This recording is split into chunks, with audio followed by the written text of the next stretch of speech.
there's a political situation in the United States that it's really the issue of how much the United States pushes the issue in Taiwan that makes it risky. I'm going to give you a little history. Okay. Taiwan was part of China, and around 1840, foreign powers came into China, and they wanted to trade and do things with China, and China didn't want to do that. And so around that time, they had the Opium Wars. You may have heard that in history, in which the Chinese at the time said, I don't want to trade. You don't have anything that I want.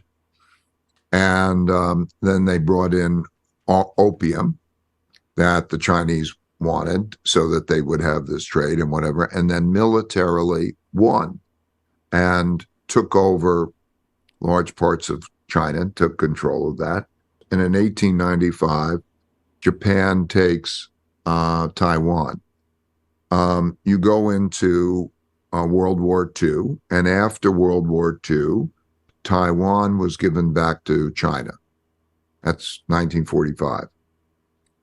Then they have a civil war, and so the capitalists get kicked out by the communists, and they go to Taiwan, and they control Taiwan.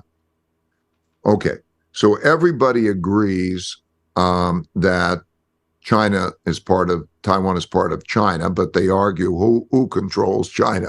The ones in Taiwan say, oh, we control China, and the ones in Beijing say, we control China, but everybody agrees with that. So Henry Kissinger first makes gets together, goes to China, and deals with reunification, and then Nixon follows. And there's this argument, and they reiterate that Taiwan is part of China. Everybody agrees on that. And that there should be peaceful unification of China. And that goes on 50 years now and brings it up to where we are today. Okay.